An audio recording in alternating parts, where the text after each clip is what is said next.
밤은 추웠다. 뼛속까지 스며들어 떠나지 않는 추위 같았다. 그는 작은 노점을 청소하며 손끝으로 그 추위를 느꼈다. 마지막 남은 국그릇에서 피어오르는 김만이 몇 미터 떨어진 곳에서 유일하게 따뜻한 온기를 느낄 수 있었다. 대도시의 거리는 그랬다. 사람들로 가득했지만 온기는 텅 비어 있었다. 차들이 빠르게 지나가며 더러운 빗물을 인도에 튀겼고 사람들은 우산 아래 웅크리고 얼굴을 가린 채 각자의 운명에 집중했다. 마테오는 이미 이 고독에 익숙해져 있었다. 그의 하루는 해가 뜨기 전에 시작해서 해가 진 후 한참 후에 끝났다. 하루 벌어서 겨우 작은 밥값과 다음 날 필요한 식재료를 겨우 충당할 수 있을 정도였다. 하지만 그는 불평하지 않았다. 그의 마음속에는 고요함이 그를 계속 나아가게 하는 수용이 있었다. 그는 어두운 하늘을 바라보며 얼굴에 차가운 빗방울이 떨어지는 것을 느꼈다. 이제 집으로 돌아갈 시간이었다. 그때 그는 그녀를 보았습니다. 길 건너편에 한 여자가 우산도 없이 서 있었다. 끊임없이 내리는 가랑비에 흠뻑 젖어 있었다. 그녀는 마치 계절을 거스른 가을 낙엽처럼 연약하고 길을 잃은 듯 보였다. 사람들이 그녀 곁을 지나가고 그녀 주위를 맴돌았지만 아무도 멈추지 않았다. 바쁜 세상에 그녀는 보이지 않았다. 하지만 마테오에게는 아니었다. 그는 그녀의 손이 떨리고 눈빛이 혼란스러워지는 것을 보았다. 그의 가슴 속 무언가가 꿈틀거렸다. 그것은 연민이 아니라 깨달음이었다.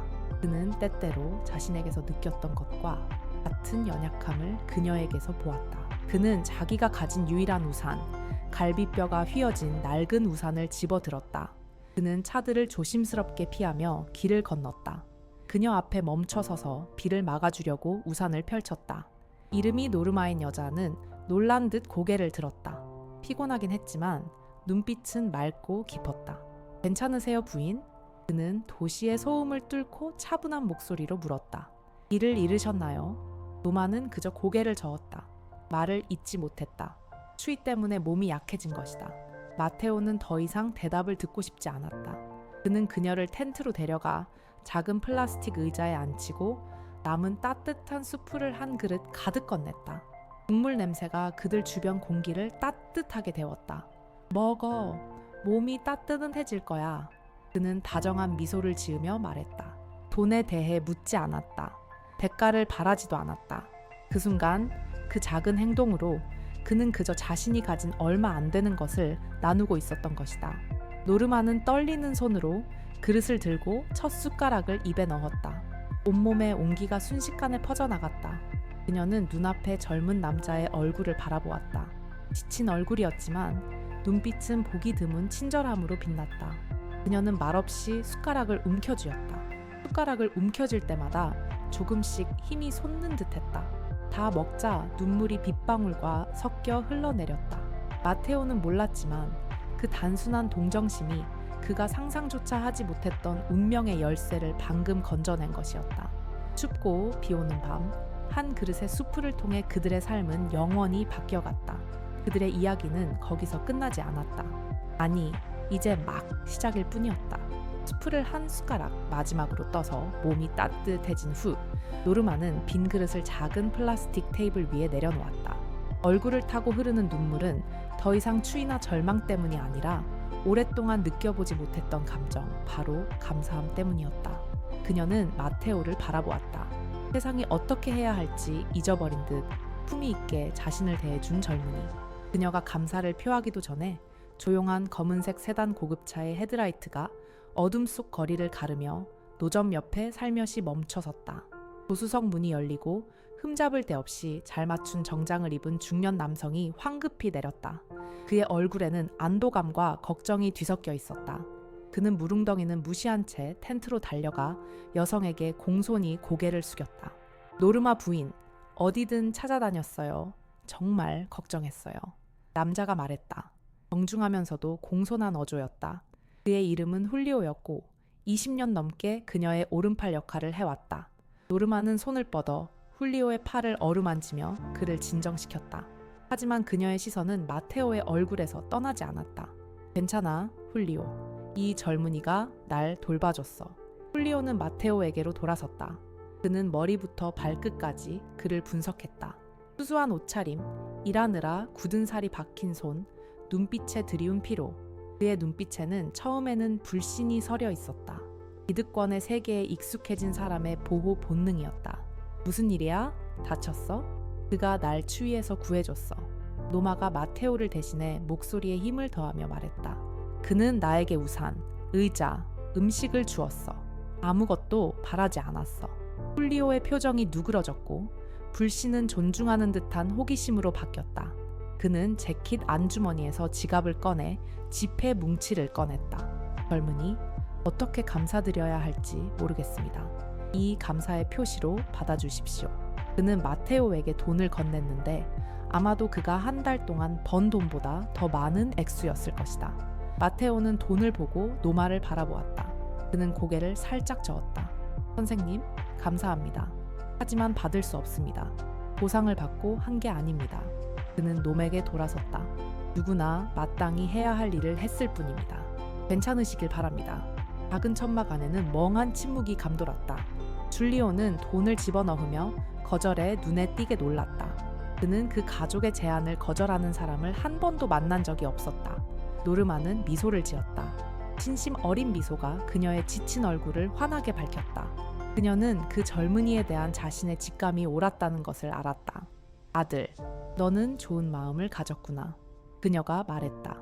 정말 보기 드문 마음이야.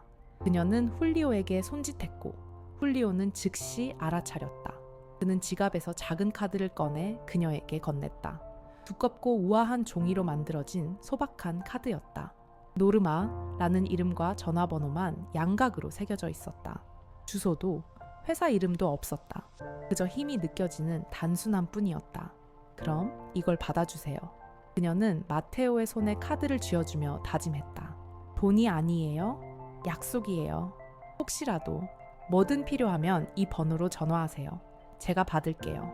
마테오는 카드를 손에 쥐었다.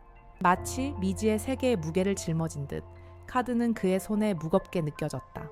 그는 무슨 말을 해야 할지 몰라 그저 고개만 끄덕였다. 훌리오는 노르마를 일으켜 세워 차로 데려갔다. 채 오르기 전 노르마는 마지막으로 한번 돌아보았다. 마테오를 향한 그녀의 시선은 강렬했다. 감사하는 마음이 가득했지만 그 이상의 무언가, 마치 수프 장수를 보는 게 아니라 운명이 그녀의 앞길에 놓아준 누군가를 보는 듯한 일종의 인식이었다. 차는 도착했을 때처럼 소리 없이 달려가 어둠 속으로 사라졌다. 마테오는 혼자였다. 텐트에서 피어오르는 김과 빛내음이 뒤섞인 채였다. 그는 손에 든 카드를 바라보았다. 노르마, 이름, 번호, 약속. 그는 전혀 몰랐지만 그 약속은 그가 알지 못했던 과거와 상상조차 할 수 없었던 미래의 열쇠였다. 비오던 그 밤 이후의 나날들은 마테오의 여느 날들과 똑같았다. 새벽 전에 일어나 빌린 방에 작은 난로의 재료를 준비하고 아직 잠들어 있는 거리를 뚫고 텐트를 밀고 나아갔다. 해가 뜨고 사람들이 오가면 그는 수프와 간식을 차려주며 몇 마디 말을 나누었고 겨우 생활비를 충당할 수 있는 얼마 안 되는 돈을 받았다. 우아한 여인과 고급 승용차에 대한 기억은 마치 꿈처럼 느껴졌다. 아스팔트와 증기로 가득한 그의 세상에는 어울리지 않는 무언가였다. 노르마가 준 카드는 서랍 맨 아래 부모님의 빛바랜 사진과 함께 시메렛. 그는 가끔 밤에 카드를 꺼내 두꺼운 종이와 새겨진 이름을 만지작거렸다. 그것은 다른 우주에서 온 물건이었다. 그 번호를 부르는 것은 마치 손으로 별을 잡으려는 것처럼 터무니없어 보였다. 그는 아무것도 필요하지 않다고 스스로에게 말했다. 너무 일찍 떠난 소박한 아버지. 아버지는 항상 그에게 한 가지 말을 했다. 아무런 대가도 바라지 않고 심은 씨앗이 가장 강한 나무를 키운다. 마테오는 친절의 씨앗을 심었고 그에게는 그것으로 충분했다. 그는 아무것도 거두리라 기대하지 않았다. 하지만 일상은 깨지기 쉬운 벽이다. 어느 화요일 오후 마테오의 벽에 금이 가기 시작했다. 따구려 정장을 입고 진지한 표정을 짓는 남자가 자신의 가판대 앞에 멈춰 섰다. 그가 수년간 일해온 작은 가게의 매니저 아데미르였다. 그는 밥 먹으러 온 게 아니었다. 마테오, 아데미르가 먼지처럼 건조한 목소리로 퉁명스럽게 말했다. 소식이 있어요. 주인이 이 지역을 리노베이션하고 싶어 해요. 고급 편의점으로 꾸밀 예정이에요. 다음 달부터 임대료가 3배로 오를 거예요. 마테오는 발밑에 땅이 사라지는 것을 느꼈다. 3배라고? 지금 돈으로는 도저히 감당할 수 없었다. 난로의 열기에도 불구하고 식은땀이 이마를 타고 흘러내렸다. 3배라고요? 아데미르 씨, 그건 말도 안 돼요. 갚을 방법이 없어요. 이걸로 먹고 살아요. 남자는 마치 메시지를 전하는 사람처럼 무심하게 어깨를 으쓱했다. 그게 제안이야. 돈을 내든 30일 안에 내 물건을 여기서 꺼내든다. 진보에는 대가가 따르지. 젊은이. 그는 돌아서서 떠났고 마테오는 손에 국자 하나를 든 채 꼼짝도 하지 못했다. 그날 밤 그는 잠이 오지 않았다. 침대 가장자리에 앉아 벗겨진 방벽을 바라보았다. 절망이 목구멍을 꽉 막았다. 온갖 방법을 다 생각해봤지만 결국 같은 막다른 길로 치달았다. 의지할 가족도 스스로를 지탱할 저축도 없었다. 가진 건 텐트뿐이었다. 텐트를 잃는다는 건 모든 것을 잃는다는 뜻이었다. 비 오던 밤을 보낸 것 같은 기분이 들었다. 하지만 이제 추위가 안에서부터 밀려왔다. 그때 그의 시선이 반쯤 열린 서랍으로 향했다. 안에 카드가 들어있다는 것을 그는 알고 있었다. 몇 분밖에 만나지 못했던 여자의 약속이었다. 인생에서 필요한 게 있다면 그녀의 목소리가 그의 머릿속에 울려 퍼졌다. 전화를 받는 것은 마치 나약함의 표현, 아버지의 가르침을 저버리는 것처럼 느껴졌다. 그는 자선을 바라지 않았다. 하지만 아데미르의 차갑고 계산적인 얼굴이 계속해서 그의 머릿속에 떠올랐다. 자선이 아니라 생존에 관한 문제라고 그는 생각했다. 떨리는 손으로 그는 서랍을 열었다. 희미한 램프 불빛 아래 하얀 카드가 은은하게 빛났다. 그는 카드를 집어들었다. 심장이 갈비뼈에 부딪히며 쿵쾅거렸다. 그 번호가 어떤 문을 열어줄지, 전화를 받을 수 있을지조차 알 수 없었다. 하지만 처음으로 희망과 절망이 그를 같은 방향으로 밀어붙였다. 그는 전화를 걸어야 했다. 마테오의 방 안 공기는 무겁고 걱정의 냄새가 진동했다. 그는 낡은 전화기를 꽉 쥐었다. 차가운 비닐이 땀에 젖은 피부에 닿았다. 번호를 누를 때마다 삐소리가 가슴을 쿵쾅거리게 하는 망치처럼 느껴졌다. 도대체 뭘 하는 걸까? 잘 모르는 낯선 여자에게 도움을 요청하는 걸까? 아버지의 목소리가 마음속에 울려 퍼졌다. 품위와 근면함을 말하는 목소리였다. 하지만 만족스러운 미소를 지으며 쫓겨날지도 모른다는 위협을 느끼는 아데미르의 모습이 더 크고 절박하게 느껴졌다. 품위로는 3배로 오른 집세를 감당할 수 없었다. 전화벨이 1번, 2번, 3번 울렸다. 마치 영원처럼 길고 깊은 침묵이 흘렀다. 마테오는 이미 전화를 끊으려던 참이었다. 부끄러움에 얼굴이 달아올랐는데 그때 전화 너머에서 목소리가 들렸다. 노르마의 부드러운 목소리가 아니었다. 차분하고 전문적이면서도 놀라울 정도로 절제된 남자의 목소리였다. 안녕하세요? 마테오는 침을 꿀꺽 삼켰다. 안녕하세요. 저는 노마 부인과 통화하고 싶습니다. 수화기 너머에서 잠시 침묵이 흘렀다. 마테오는 호화로운 방에서 정장을 입은 남자가 발신자 번호를 확인했지만 알아들을 수 없는 번호를 보고 있는 모습을 떠올렸다. 누가 그녀와 통화하고 싶은가요? 무례한 질문은 아니었지만 일종의 장벽이자 필터였다. 제 이름은 마테오입니다. 그녀가 제게 이 번호를 줬어요. 며칠 전 비 오던 어느 날 밤이었죠. 다시 침묵이 흘렀지만 이번에는 더 짧았다. 목소리가 미묘하게 바뀌며 아는 듯한 어조가 자리 잡았다. 아, 네. 수프 가판대에서 일하던 젊은이. 노르마 부인께서 당신 얘기를 하셨죠? 저는 그녀의 비서 줄리오입니다. 지금은 시간이 없지만 지시를 남겨주셨어요. 당신이 전화할 거라고 생각하셨거든요. 마테오는 말문이 막혔다. 상상이라도 한 걸까?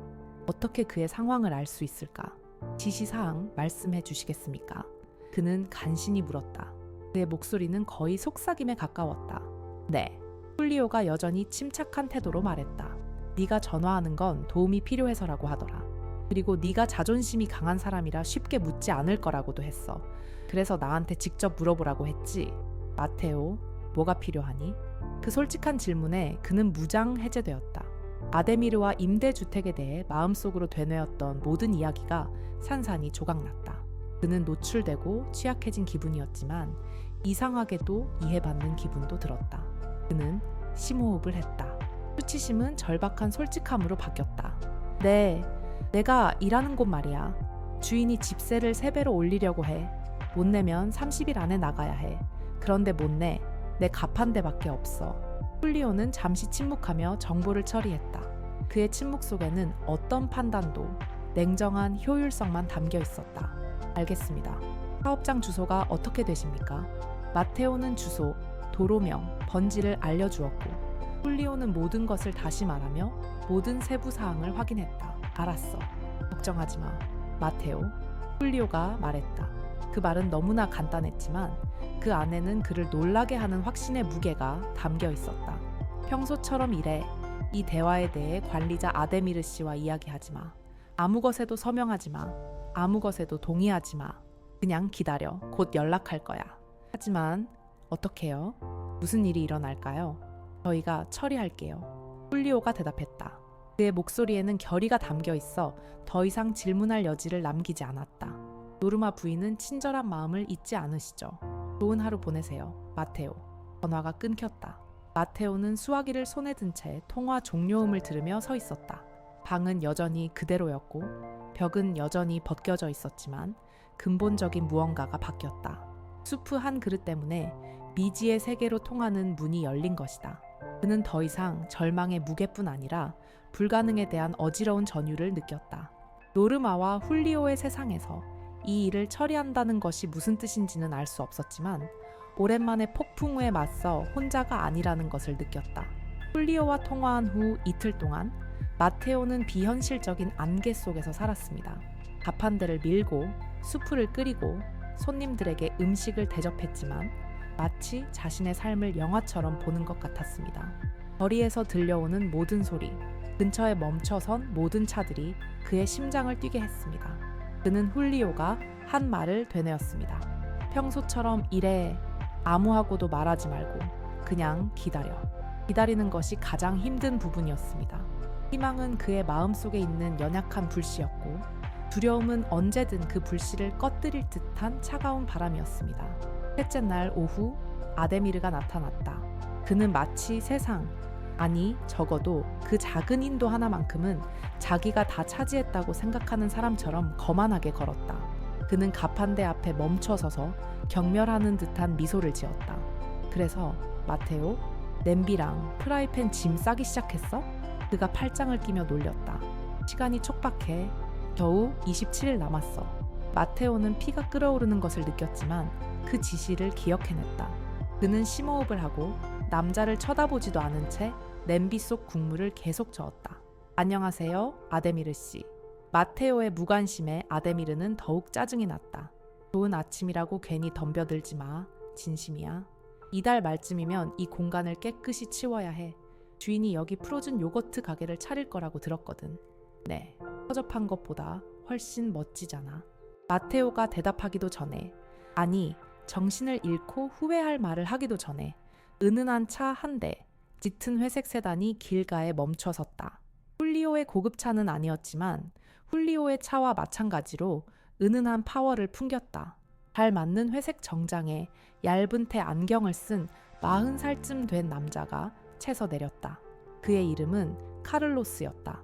그는 아데미르나 마테오를 쳐다보지 않았다. 대신 태블릿을 손에 든 차에 천천히 그 지역을 걷기 시작했다. 그는 건물 외관, 행인들의 흐름, 마테오 가판대의 구조를 사진으로 담았다. 그의 움직임은 마치 외과의가 환자를 진찰하는 것처럼 정확하고 체계적이었다. 아데미르는 당황했다.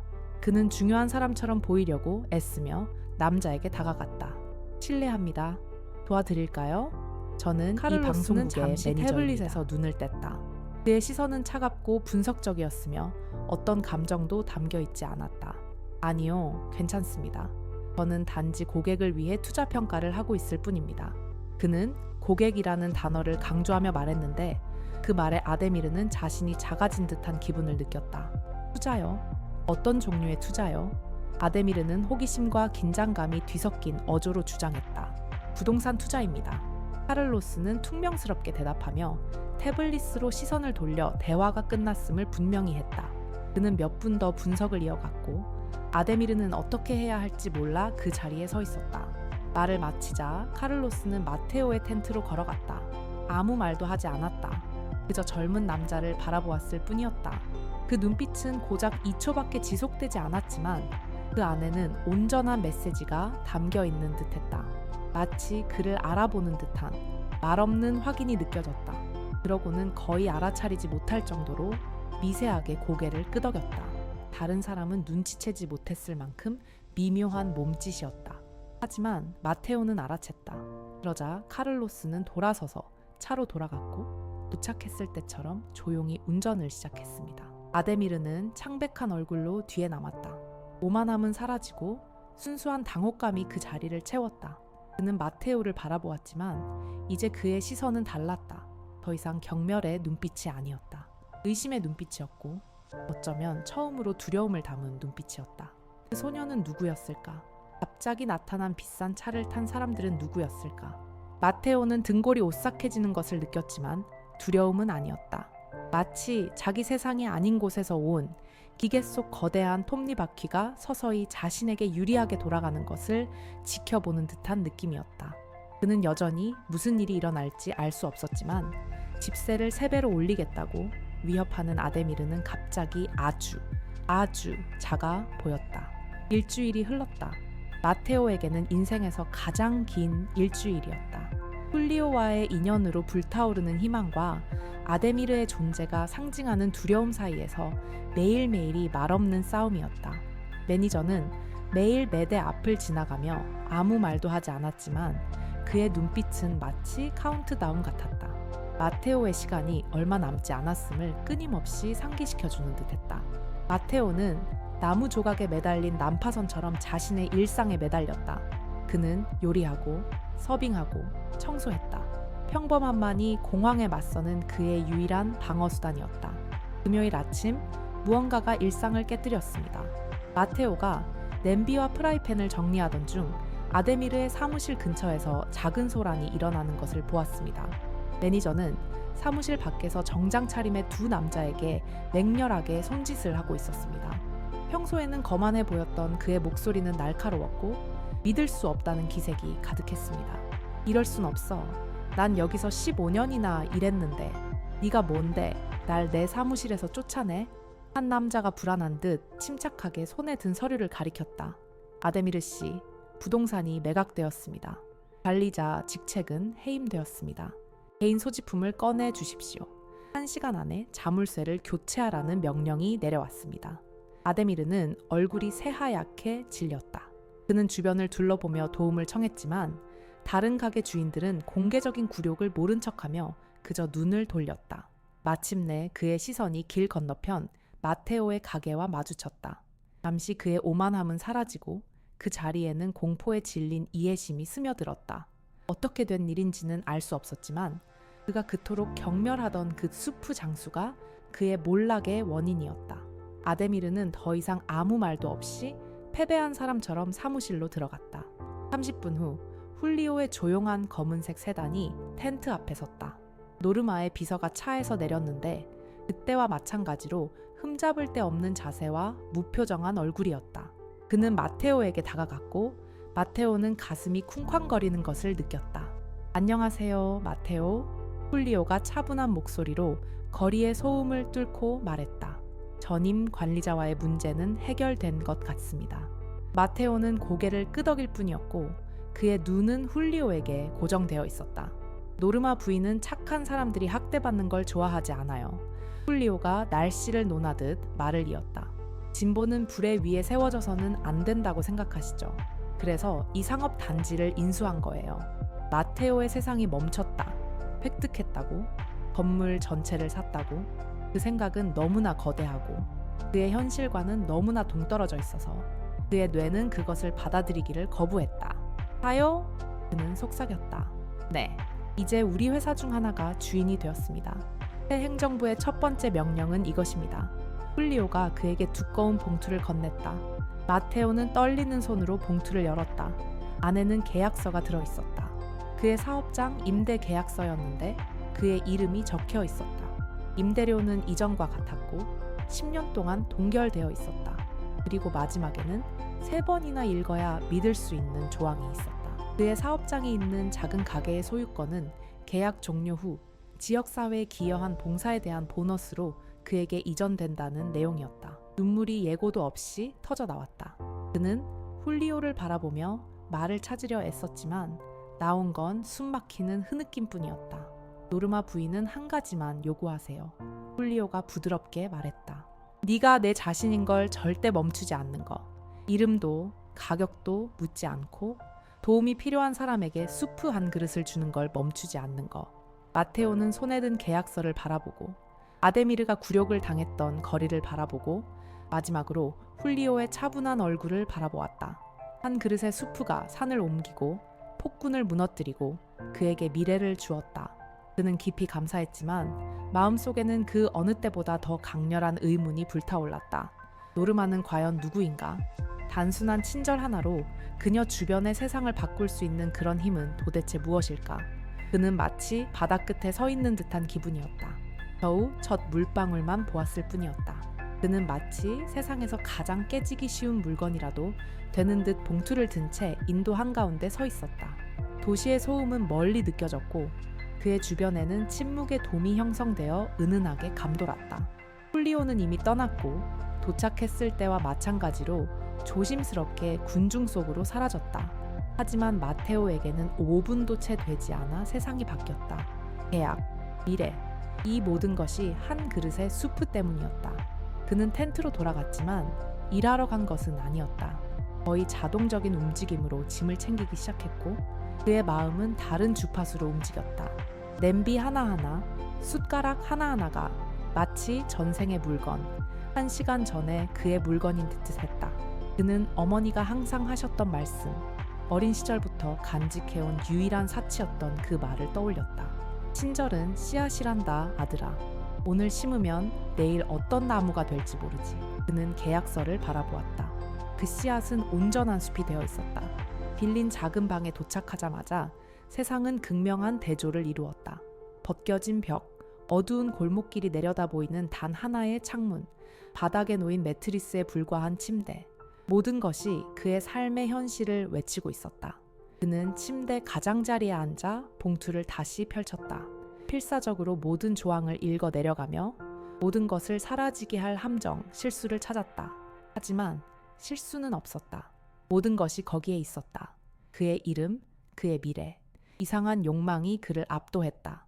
모든 것의 근원, 몸짓의 가치를 가르쳐준 어머니와 연결되고 싶은 욕망이었다. 침대 밑에서 그는 작은 나무 상자를 꺼냈다.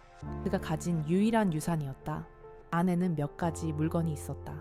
부모님과 함께 찍은 낡은 사진, 아버지의 고장난 시계, 그리고 표지가 거의 찢어질 듯한 작은 동화책 한 권. 그는 책을 집어들었다. 숲속 모든 동물들에게 꿀 항아리를 나눠준 곰 이야기였다. 어머니는 매일 밤 그에게 책을 읽어주었다. 몇 년 만에 다시 펼쳐보는 책이었다. 항아리의 온기에 익숙해진 그의 손가락은 금빛 제목 글자를 따라 움직였다. 첫 페이지를 펼치자 어머니가 쓴 헌사가 적혀 있었다. 평소처럼 사랑의 말이 적혀 있을 거라 기대했지만 그 말에 심장이 멎는 듯했다. 필체는 의심할 여지 없이 그녀의 것이었습니다. 하지만 사랑하는 마테오에게 당신의 마음이 이 꿀처럼 항상 달콤하기를 이라는 메시지 아래에는 작은 서명이 있었습니다. 어머니의 이름이 아니었습니다. 그저 이니셜일 뿐이었고 전에는 한 번도 본 적이 없는 섬세하고 화려한 글씨로 쓰여 있었습니다. 바로 N이었습니다. 그는 노르마의 N 글자를 손가락으로 훑었다. 우연히 너무 강렬해서 속이 후련했다. 설마 그럴 수 있을까? 왜 그의 어머니는 다른 사람의 사인을 받아 책에 넣었을까? 그는 더 많은 단서를 찾아 책장을 넘겼다. 책 끝부분, 저제대한 작은 메모에는 미소 짓는 젊은 여성의 흑백 사진이 있었다.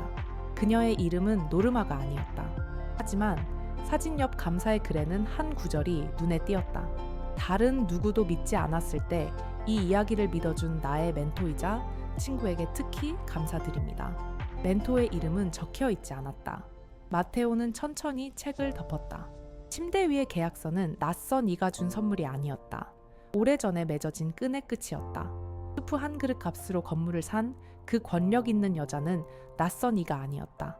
어떻게 된 일인지 그녀는 그의 과거의 일부였다. 이제 질문은 그녀가 왜 그랬을까가 아니었다. 이제 질문은 노르마, 당신은 누구이고 우리 엄마에게 어떤 사람이었나요? 였다. 밤이 깊어지고 마테오의 방은 그를 둘러싼 듯 움츠러들었다. 그는 자신도 모르는 힘으로 작은 책을 쥐었다. 마치 그의 삶 전체에 대한 해답이 그 유치한 페이지 속에 숨겨져 있는 듯했다.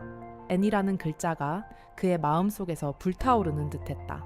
노르마, 그 이름은 침묵 속에 울려 퍼졌고 그의 비참한 현재와 존재조차 몰랐던 과거를 잇는 다리가 되어 주었다. 그는 자신의 것이 아니지만 어쩐지 그의 것이 된 이야기의 무게를 느꼈다. 그는 일어서서 작은 나무 상자를 다시 집어들었다. 이번에는 다른 눈으로 살펴보았다. 기념품 모음이 아니라 단서가 담긴 보물 상자처럼 그의 손가락은 낡은 나무 상자를 쓰다듬으며 모든 흠집과 결함을 만져보았다. 그때 그는 오랫동안 본 적 없는 무언가를 발견했다. 상자 바닥, 빛바랜 벨벳 안감 아래에 작고 거의 눈에 띄지 않는 불룩한 부분이 있었다. 심장이 쿵쾅거리며 손톱으로 상자 천을 꾹 눌러 잡아당겼다. 가짜 바닥이었다. 안에는 단 하나의 물건이 있었다. 세월의 흔적으로 누렇게 변색된 봉투였다. 발신인도 수신인도 없었다. 떨리는 손으로 봉투를 열었다. 안에는 사진 한 장이 들어있었다. 훨씬 젊은 어머니가 카메라를 향해 미소 짓고 있었다. 어머니의 얼굴은 순수한 행복으로 가득 차 있었다. 그 빛은 그가 거의 기억하지 못하는 빛이었다. 그녀 옆에는 또 다른 여자가 있었다. 우아한 모자를 쓰고 있었는데 그 모자가 얼굴의 일부에 그림자를 들이우고 있었지만 입가에 떠오른 미소는 부드러웠다. 두 사람은 마치 친구처럼 행복한 비밀의 공범처럼 보였다. 마테오는 사진을 뒤집었다.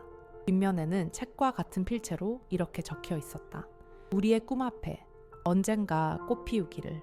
하지만 그를 마비시킨 것은 그 문구가 아니었다. 사진 배경에 비친 그의 모습이었다. 두 여자 뒤로는 붉은 벽돌 건물의 정면이 보였다. 짙은 나무 문과 커다란 창문이 있었다. 그는 그 건물을 알고 있었다. 훌리오가 건넨 서류에서 본 적이 있었다. 바로 지금 그가 소유하고 있는 건물이었다. 숨이 막혔다. 이건 행운도 운명도 아니었다. 계획이었다. 수십 년을 이어온 끈이 사진 속 어머니의 미소와 침대 위 계약서를 이어주었다. 그들의 꿈, 그것이 무엇이었든 이제 그의 손 안에 있었다. 그는 사진 속 신비로운 여자의 얼굴을 바라보았다. 혹시 그녀일까? 노마? 멀리서 그를 지켜보던 그 강력한 여자의 젊은 시절, 그가 느낀 감사함과 함께 압도적인 혼란과 상실감이 뒤섞였다. 어머니에 대해 그가 모르는 것이 너무나 많았다. 그는 그녀의 말을 다시 떠올렸다. 친절은 씨앗이란다, 아들아. 오늘 심는 씨앗이지. 내일 어떤 나무가 될지는 알 수 없지. 그는 항상 그 씨앗이 자신의 수프 그릇일 거라고 생각했다. 이제야 이해했다. 그 씨앗은 오래전 그의 어머니가 얼굴도 제대로 보이지 않는 여자와 우정을 나누며 심어준 것이었다. 그는 그저 존재하는지도 몰랐던 나무의 열매를 거두고 있었을 뿐이었다. 그는 계약서와 함께 사진을 조심스럽게 주머니에 넣었다. 그 작은 방은 더 이상 감옥이 아니라 시작점처럼 느껴졌다. 그는 재산을 챙기기 위해 새 주인이 되어 건물에 들어가지 않을 것이다. 아들로서 어머니가 남긴 마지막 흔적을 찾아 나서며 어머니가 남긴 꿈을 이해하겠다고 다짐했다. 이제 문제는 돈이나 권력이 아니었다. 정체성이었다. 그의 어머니는 누구였을까? 그리고 궁극적으로 그는 누구였을까? 밤은 마테오에게 잠 못 들게 했다.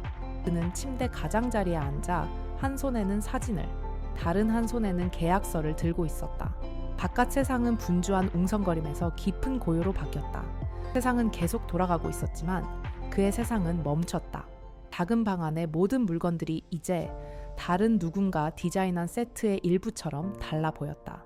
너무나 잘한다고 생각했던 어머니의 이야기는 마치 존재조차 몰랐던 비밀의 방이 있는 집 같았다. 그리고 이제 그는 열쇠를 손에 넣었다. 창백한 아침 햇살이 창문을 통해 쏟아져 들어와 그를 같은 자리에 서게 했다. 그의 마음속에는 번개처럼, 아니 천천히 그리고 확실하게 밀려오는 조수처럼 그 결정이 자리 잡았다. 그는 그곳에 머물 수 없었다. 건물로 가야 했다. 새 주인으로서가 아니라 거의 알지도 못하는 삶의 파편을 찾는 고고학자로서 어머니의 꿈을 품은 벽을 느껴야 했다. 그녀의 첫 전화는 훌리오의 카드에 적힌 번호로 걸려왔다. 전문적인 여성 목소리가 전화를 받았다. 법률 사무소입니다. 라켈입니다.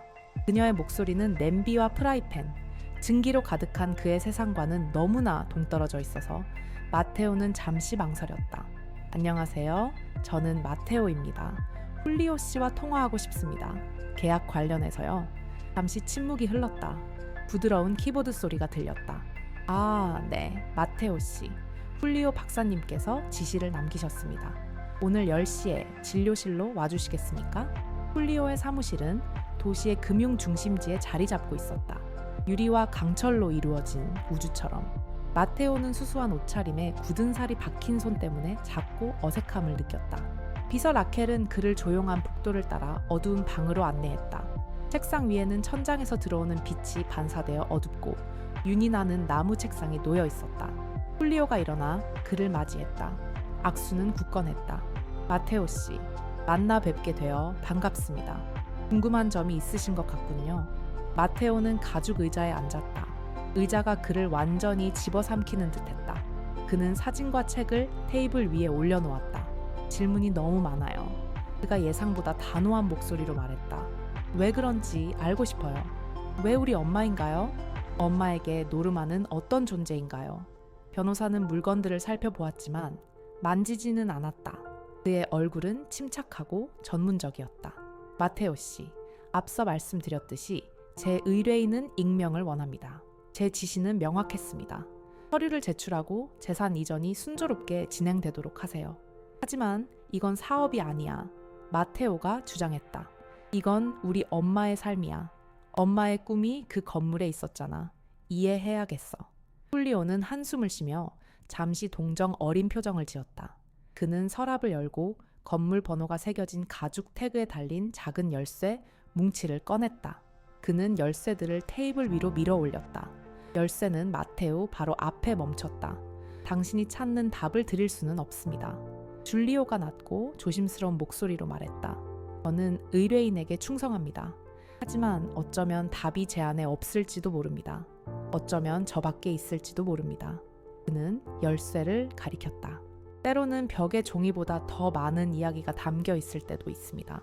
마테오는 열쇠들을 바라보았다. 묵직하고 의미심장해 보였다. 그는 열쇠를 집어들고 손바닥에 차가운 금속이 닿는 것을 느꼈다.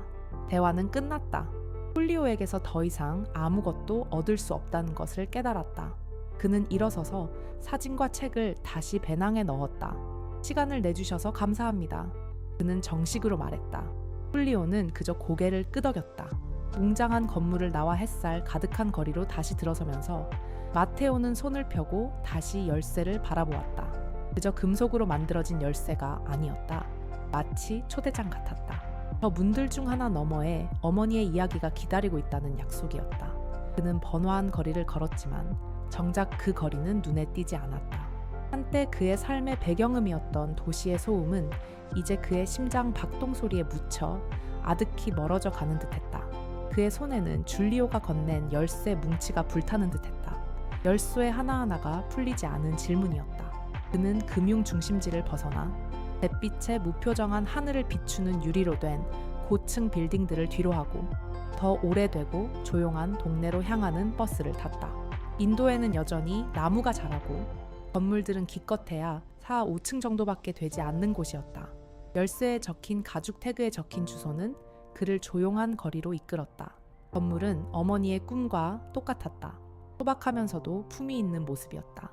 호화로운 궁전은 아니었지만 벽돌을 그대로 드러낸 건물이었다. 커다란 창문과 작은 연철 발코니가 있었고 발코니에는 붉은 제라늄 화분 몇 개가 색감을 더했다. 영혼이 담긴 곳, 단순히 월세를 벌기 위한 곳이 아니라 삶을 담기 위해 지어진 곳 같았다. 마테오는 길 건너편에 멈춰서서 그저 바라보았다.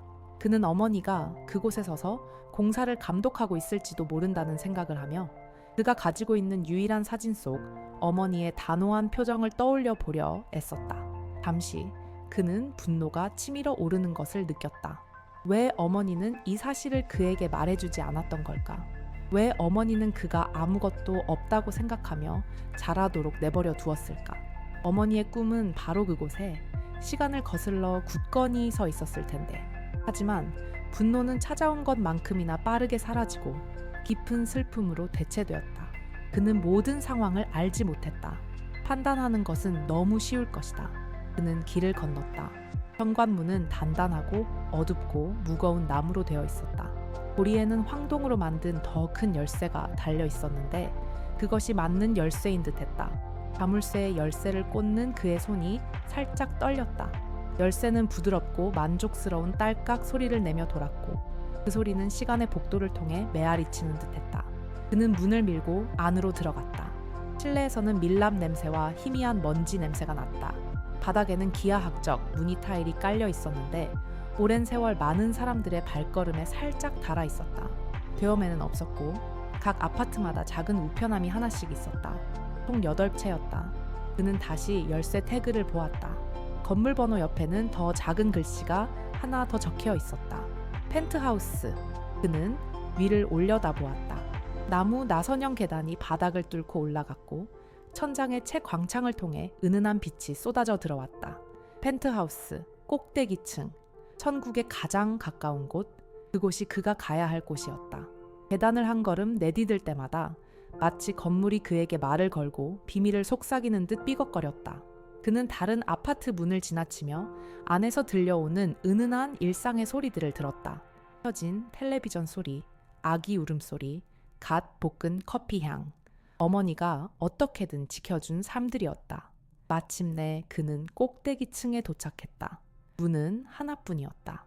다른 문들과는 달랐고 짙은 파란색으로 칠해져 있었다. 반지의 마지막 열쇠는 작고 은빛이었다. 그는 잠시 그 열쇠를 쥐고 심호흡을 했다. 그 문 뒤에는 미스터리의 심장, 어머니의 꿈의 중심이 있었다. 그는 그 열쇠를 돌리면 단순히 문을 여는 것이 아니라 자신의 이야기도 열 수 있을 거라고 느꼈다. 그는 열쇠를 자물쇠에 꽂았다. 돌렸다. 문이 조용히 열리며 황혼빛에 잠긴 방 안으로 들어섰다. 안으로 한 걸음 들어서자 그를 감싸고 있던 공기는 마치 아주 오랫동안 그를 기다려온 것처럼 고요했다. 닫힌 블라인드 틈새로 새어나오는 빗줄기 속에서 먼지가 춤을 추었다. 그 냄새는 보존된 시간의 냄새, 먼지 쌓인 기억의 냄새, 그리고 공기를 무겁게 짓누르는 침묵의 냄새였다. 마테오는 마치 안식처에 들어온 것 같은 기분이었다. 보이지 않는 버튼 하나로 삶이 멈춰버린 곳이었다. 그는 감히 불을 켤 수 없었다. 눈이 어둠에 적응하는 게 더 나았기 때문이다. 거의 모든 가구는 수위처럼 얇은 하얀 시트로 덮여 있었고 시트 위로 소파, 안락의자, 커피 테이블의 실루엣이 드러났다. 마치 방 안에 앉아 주인이 돌아오기를 기다리는 유령 같았다. 그는 마치 신성한 땅을 걷는 사람처럼 조심스럽게 천천히 걸었다. 바닥을 덮은 두꺼운 카펫 위에서 그의 발소리는 들리지 않았다. 들리는 것이라곤 살짝 가빠진 자신의 숨소리뿐이었다. 그는 덮인 형체들 중 하나에 다가가 떨리는 손으로 천 가장자리를 잡아당겼다. 먼지가 게으르게 피어올랐다. 그 아래에는 작고 어두운 나무 책상이 놓여 있었다. 호사스러운 가구는 아니었지만 다리에는 작은 디테일이 새겨져 있어 정교하게 만들어졌다.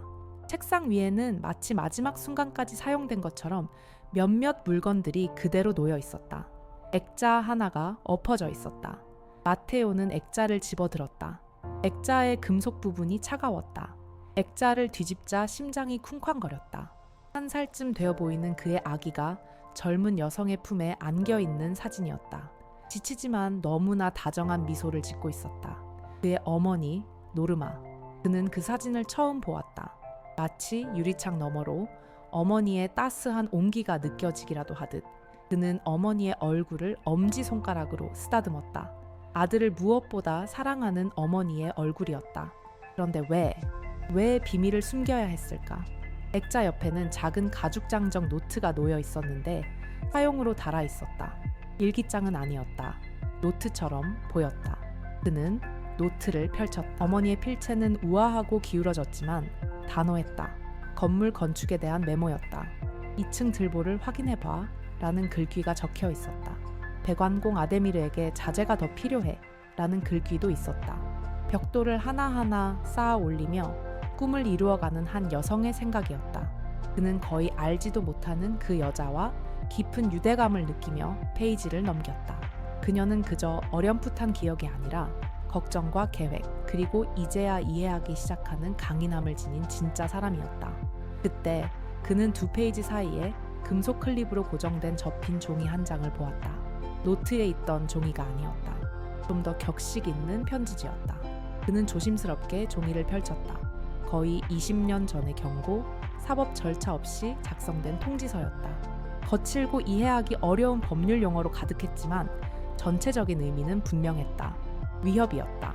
통지서는 대형 건설 회사에서 온 것으로 노르마의 건물 공사를 즉시 중단하라는 내용이었다. 땅은 당연히 그들의 소유라는 내용이었다. 그리고 문서 끝에는 강렬하고 거만한 서명이 눈에 띄었다. 바로 카를로스 메데이로스 사장. 마테오는 등골이 오싹해지는 것을 느꼈다. 꿈을 찾으러 왔다고 생각했지만 이제야 그 꿈 아래에는 묻힌 악몽이 잠들어 있음을 깨달았다. 어머니는 단순히 건물을 짓는 게 아니었다. 훨씬 더 강력한 누군가와 소리 없는 전쟁을 벌이고 있었다. 그리고 그 알림이 발사된 첫 번째 총알이었다. 그는 주변을 둘러보며 덮인 가구들을 무거운 침묵을 바라보았다. 이제야 깨달았다. 이곳은 삶이 멈춰 선 곳이 아니었다. 삶이 중단된 곳이었다. 마테오는 누렇게 변색된 종이를 손에 든 채 어두운 방 한가운데 서 있었다. 카를로스 메데이로스라는 이름은 그의 손가락을 태우는 듯했다. 그것은 더 이상 어머니의 꿈에 대한 이야기가 아니었다. 그 꿈이 파괴된 이야기였다. 공기 중에 먼지, 덮인 가구, 침묵, 모든 것이 새로운 의미를 띄었다. 그것은 패배한 전투의 현장이었다. 불의에 대한 서늘한 감정이 그의 가슴 속에서 치솟기 시작했다. 바깥의 밤보다 더 차가웠다. 그는 자신이 품고 있는지도 몰랐던 분노를 느꼈다. 노르마, 거의 알지도 못하는 어머니. 하지만 이제는 그와 함께 정의를 위해 간청하는 듯한 그 분노였다. 그는 거의 경건한 마음으로 공고문을 접어 작은 가죽 노트와 함께 코트 안주머니에 넣었다. 그 두 물건은 이제 그의 지도이자 무기였다. 그는 이대로 둘 수 없었다. 어머니의 기억은 먼지 쌓인 아파트와 권력과 오만한 남자에 의해 방해받은 꿈보다 더 가치 있었다. 그는 무슨 일이 일어났는지 이해해야 했다. 답이 필요했다. 하지만 길거리 수프 장수가 어떻게 대형 건설 회사 사장을 상대할 수 있을까? 그 도전 앞에서 그는 자신이 작고 하찮게 느껴졌다. 그때 그는 노르마의 노트에서 반복적으로 보았던 이름 하나를 떠올렸다. 배관공 아데미르처럼 납품업체 직원이 아니었다. 개인적인 메모나 중요한 결정사항 옆에 적힌 이름이었다. 훌리오와 프로젝트에 대해 논의해. 훌리오는 우리가 기초를 튼튼히 해야 한다고 생각해. 훌리오가 오늘 커피를 가져왔어. 걱정하고 있어. 훌리오, 그는 누구였을까? 단순한 직원이 아닌 친구, 속마음을 털어놓는 친구처럼 보였다. 어쩌면 모든 진실을 아는 유일한 사람일지도 몰랐다. 새로운 목표를 품은 마테오는 마지막으로 아파트를 둘러보았다. 다른 어떤 것에도 손대지 않았다. 이곳은 자신이 지켜야 할 안식처라는 생각이 들었기 때문이다. 그는 은색 열쇠로 파란 문을 잠그고 나왔다. 주머니 속 열쇠의 무게가 느껴졌다. 더 이상 과거의 열쇠가 아니라 미래의 열쇠였다. 어머니의 노트 마지막 페이지에는 훌리오의 이름 옆에 주소와 전화번호가 적혀 있었다. 거의 20년 전에 오래된 주소였지만 그가 가진 유일한 단서였다. 그는 도시를 가로지르는 버스를 타고 작은 집들과 조용한 거리가 있는 오래되고 소박한 동네로 향했다. 바람비는 그쳤지만 젖은 아스팔트 냄새가 여전히 공기 중에 맴돌았다. 그는 거리와 번호를 찾았다. 작고 잘 가꾸어진 앞마당이 있는 소박한 집이었다. 불이 켜져 있었다. 두근거리는 심장을 안고 그는 문으로 걸어가 초인종을 눌렀다. 잠시 후 발소리가 다가오는 소리가 들렸다. 문이 열리고 회색 머리에 세월의 흔적이 묻은 듯한 얼굴을 한 남자가 나타났다.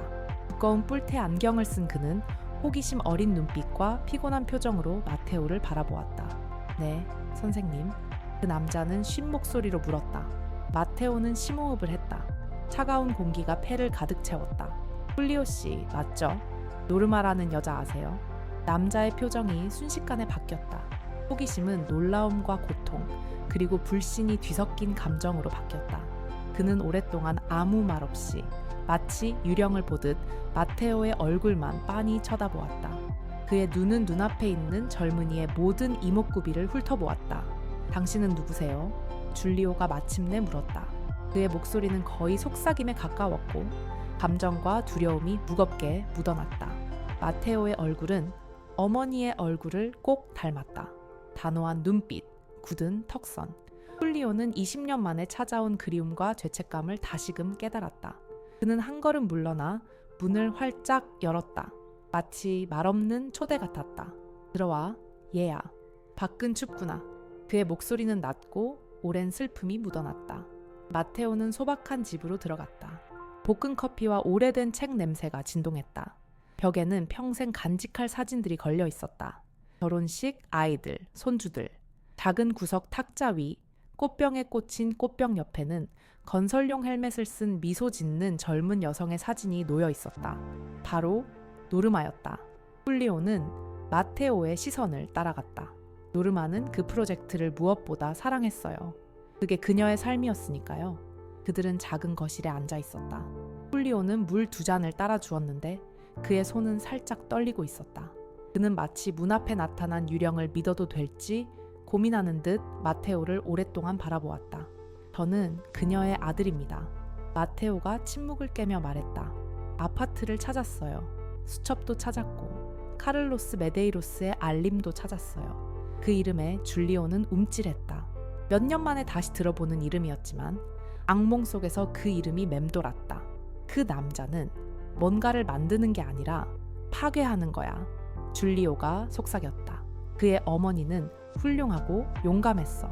그녀의 건물은 혁신적이고 안전하며 오래도록 쓸 수 있도록 지어졌지. 카를로스 메데이로스는 그 땅을 원했지만 노르마는 어떤 가격에도 팔지 않으려 했어. 그래서 그는 다른 방법을 택했지. 훌리오는 일어서서 책장으로 향했다. 두꺼운 책들이 줄지어 놓인 뒤편에서 끈으로 묶인 판지 폴더를 꺼냈다. 그가 그것을 테이블 위에 놓자 먼지가 흩날렸다.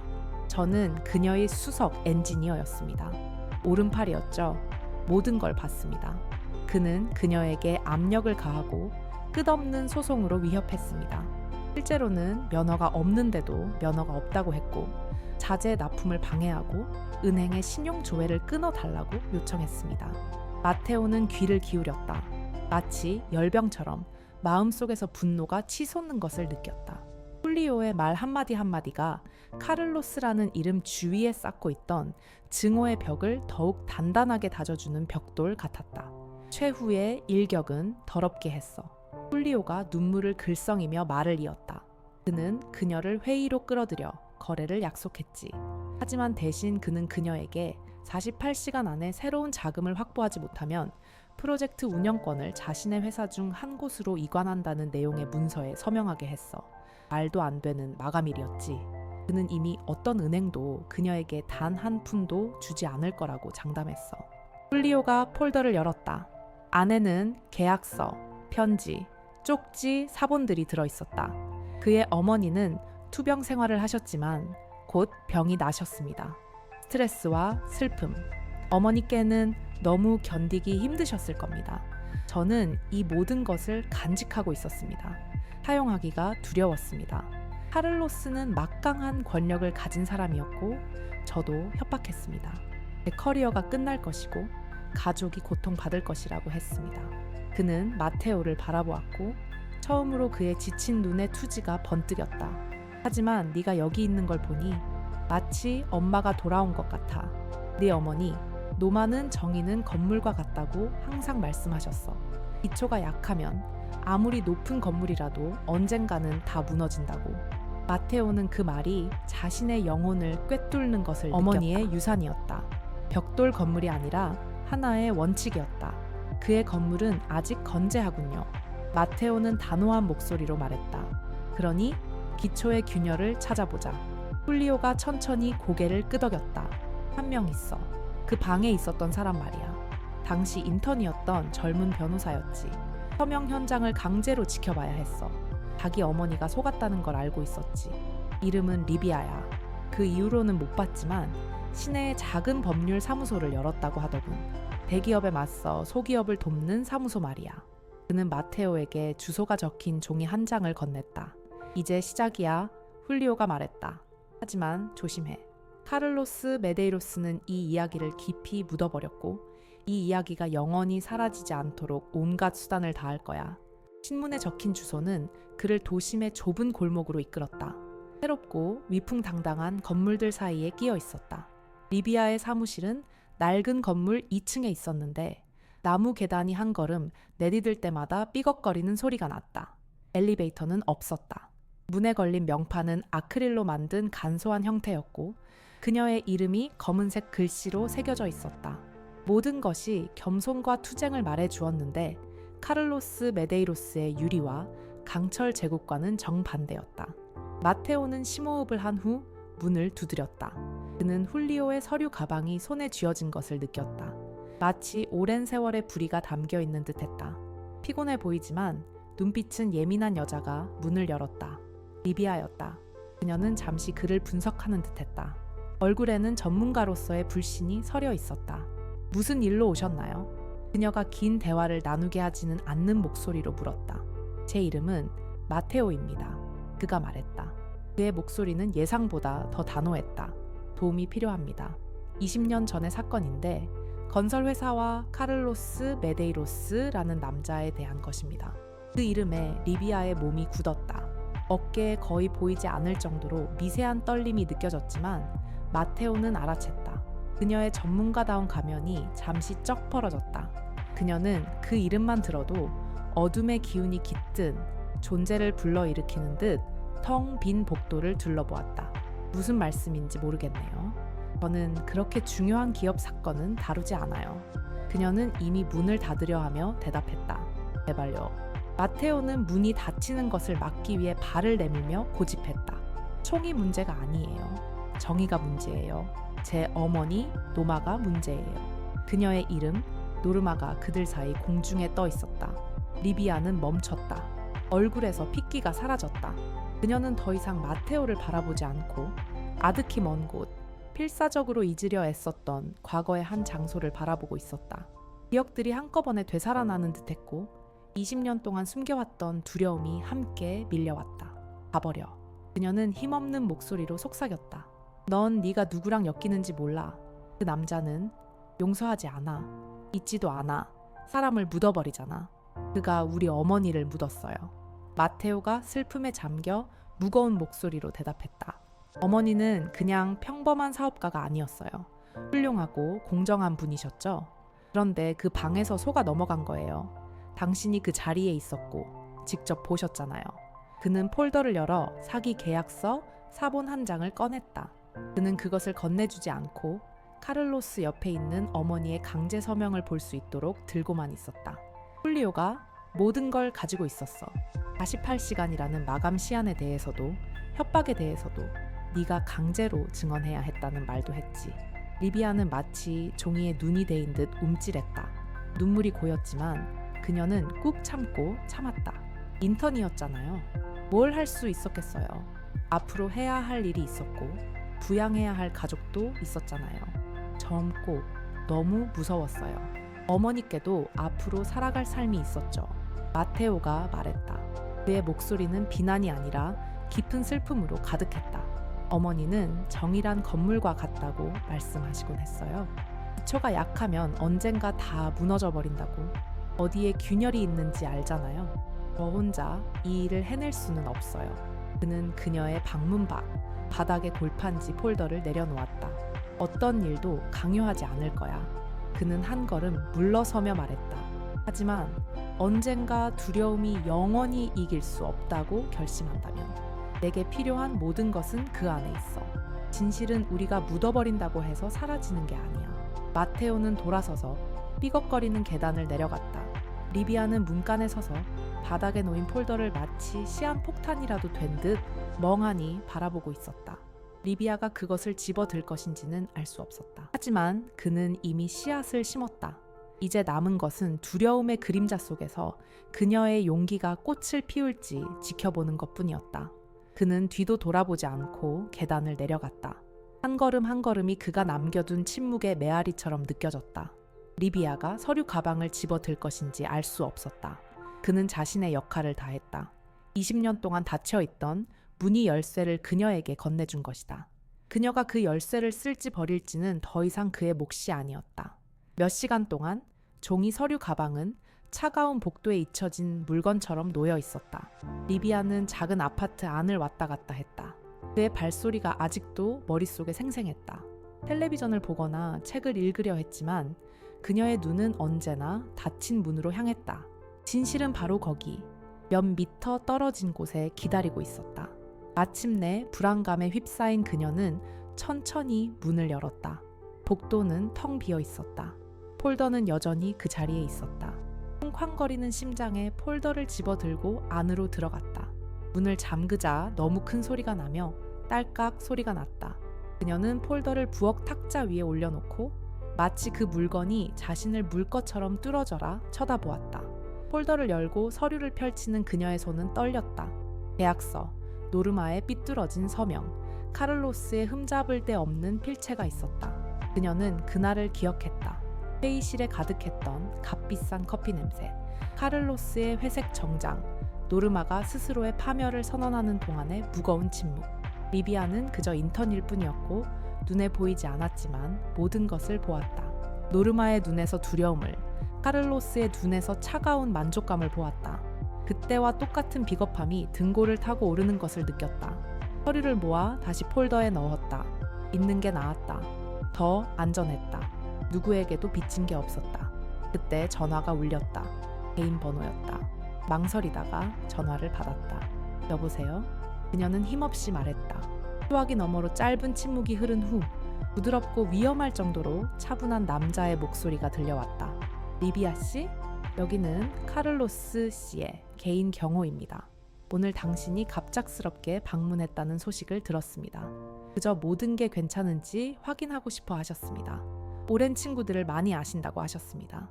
친구라는 단어가 마치 문장처럼 들렸다. 리비아의 몸이 굳었다. 그녀는 대답할 수 없었다.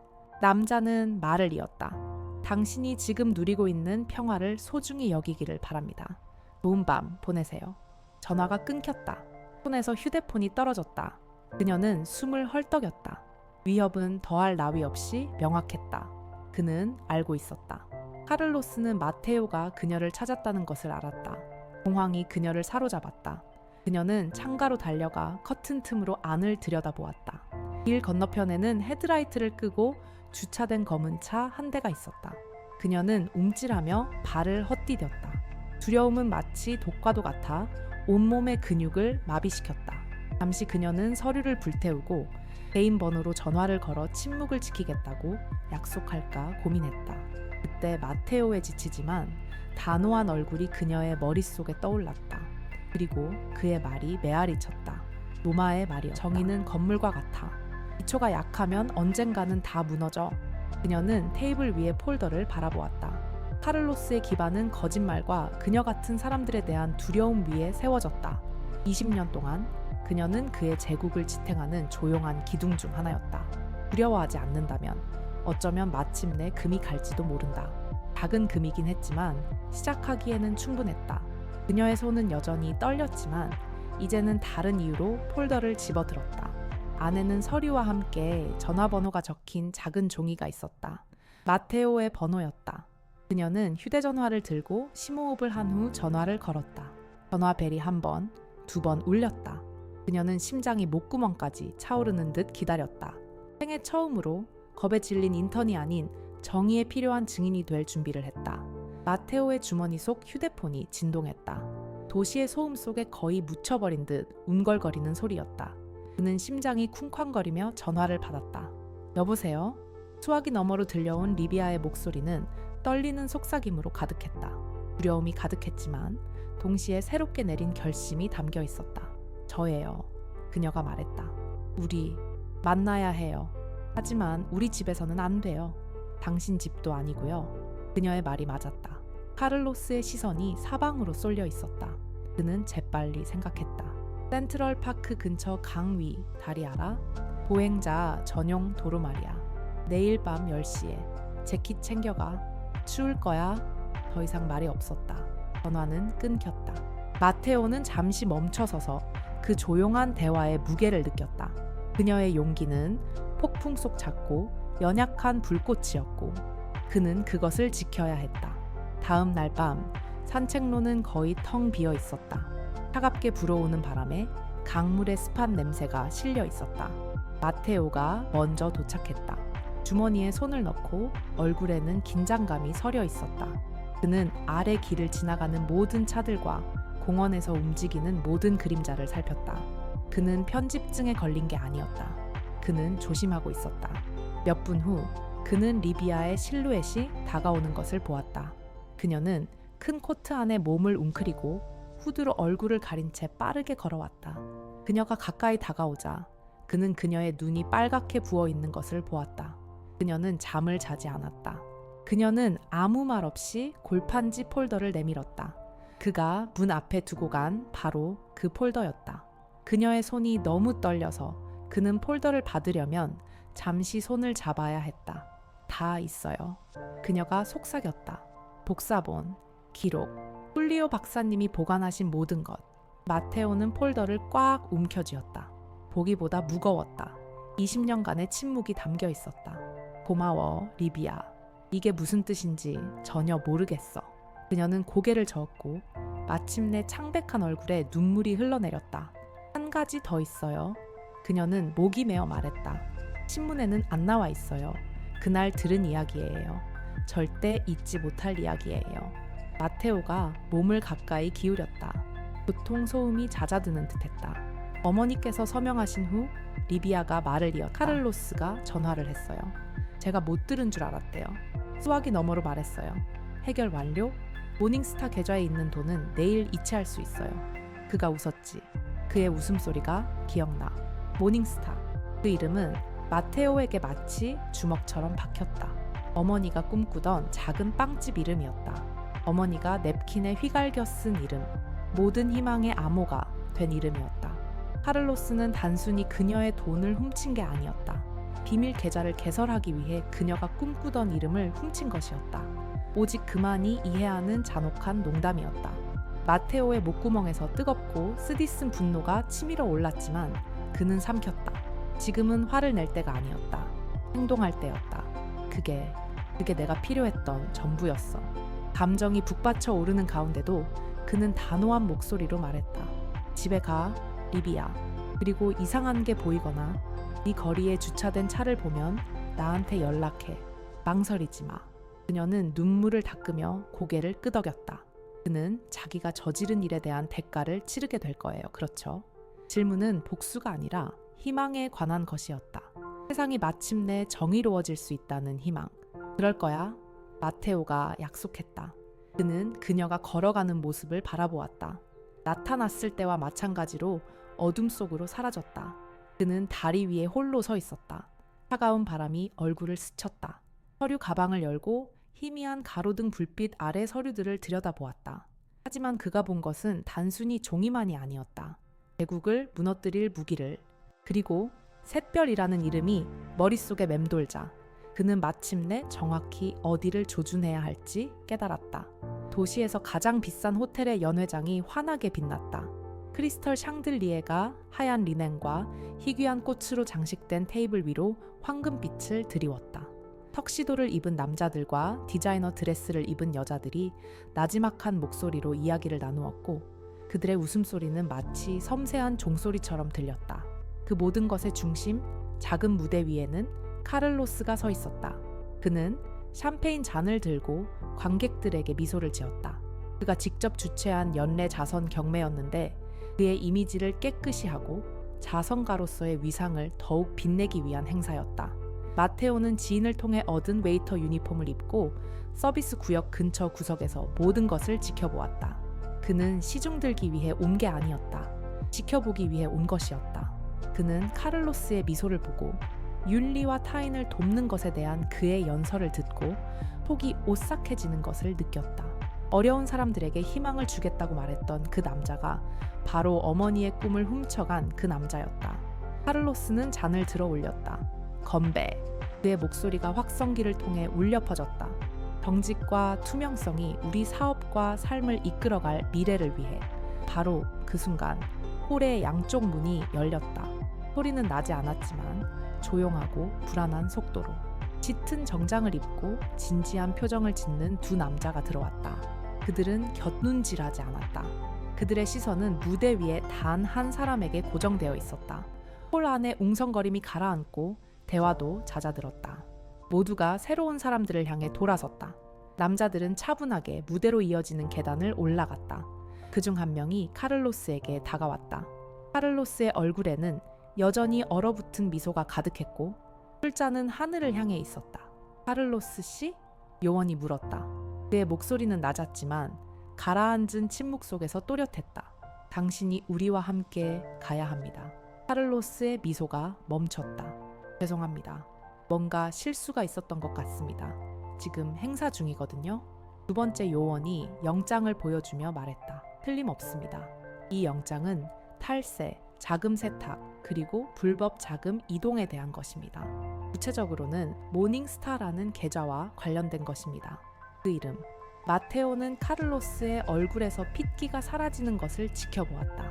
샴페인 잔이 그의 손가락에서 미끄러져 대리석 바닥에 산산이 조각났다. 유리 깨지는 소리가 총소리처럼 복대 울려 퍼졌다. 샛별. 카를로스의 잔혹한 농담이 그의 문장이 되었다. 노르마의 꿈의 이름은 이제 그의 악몽의 이름이 되었다. 경찰관들이 그의 팔을 붙잡는 동안 카를로스는 절박한 눈빛으로 군중을 훑으며 친절한 얼굴, 탈출구를 찾아 나섰다. 그때 그의 눈이 구석에 서 있는 마테오와 마주쳤다. 잠시 세상이 멈춘 듯했다. 웨이터의 얼굴에서 카를로스는 증오도 승리도 보지 못했다. 그는 소박한 한 여인의 기억과 빼앗긴 꿈을 보았다. 20년 만에 찾아온 정의의 후계자, 그녀의 아들을 보았다. 카를로스는 몇 분 전만 해도 박수를 보냈던 그 사람들을 지나쳐 밖으로 나갔다. 이제 그들은 시선을 돌리며 수군거렸고 휴대전화에는 이미 그의 굴욕이 녹화되어 있었다. 마테오는 20년의 세월이 마침내 사라지는 것을 느끼며 가만히 서 있었다. 그는 어머니가 늘 하시던 말씀, 그 단순한 진실이 눈앞에서 실현되는 것을 보았다. 어머니는 항상 알고 계셨듯이 거짓말은 성을 쌓을 수 있지만 진실은 그 문을 여는 유일한 열쇠라는 것을. 카를로스의 성은 막 무너져 내렸다. 그리고 그의 감옥으로 통하는 문이 열리고 있었다.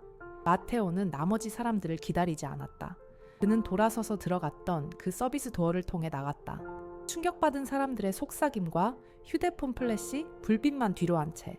밖은 여전히 밤 공기가 차가웠지만 그는 거의 느끼지 못했다. 20년 동안 마음속에 품고 있던 얼음이 마침내 녹았고 부드럽고 거의 잊혔던 따스함이 가슴으로 퍼져나가기 시작했다. 그는 길을 잃은 사람이 아니라 마침내 길을 찾은 사람처럼 정처 없이 거리를 걸었다. 이전에는 멀고 무심해 보였던 도시의 불빛들이 이제는 마치 비밀을 공유하듯 그를 향해 깜빡이는 듯했다. 그 후 며칠 동안 찰스의 이야기는 신문, 텔레비전, 카페 대화 등 어디에나 떠돌았다. 수많은 꿈을 무너뜨린 제국은 마치 카드로 만든 집처럼 무너져 내렸다. 수사 결과 마테오가 상상했던 것보다 훨씬 거대한 거짓말의 그물망이 드러났다. 수십 명의 다른 사람들이 연루되었고 한 남자의 탐욕에 다른 작은 꿈들이 삼켜졌다. 모든 헤드라인은 그의 어머니 노마가 마땅히 받아야 할 정의를 보여주는 증거였고 모든 뉴스 기사는 그의 어머니 노마가 마땅히 받아야 할 정의를 반영했다. 하지만 마테오는 이 모든 일을 복수심에 불타오르는 마음으로 지켜보지 않았다. 그는 차분하고 냉정하게 뉴스를 지켜보았다. 카를로스의 몰락은 승리가 아니었다. 그저 고통스러운 한 장의 끝일 뿐이었다. 진정한 승리는 아침에 눈을 떴을 때 느꼈던 평화, 어깨가 가벼워진 것이었다. 그는 일주일 더 노점에서 단골 손님들을 맞이하며 영업을 이어갔지만 무언가가 바뀌었다. 그의 미소는 더 편안해졌고 대화는 더 가벼워졌다. 어느 날 그는 가판대를 차리지 않았습니다. 대신 힘들게 모은 돈을 써서 조용한 거리에 있는 작은 상업 공간을 빌렸습니다. 커다란 유리창과 4-개의 테이블을 놓을 수 있는 공간이 있는 곳이었습니다.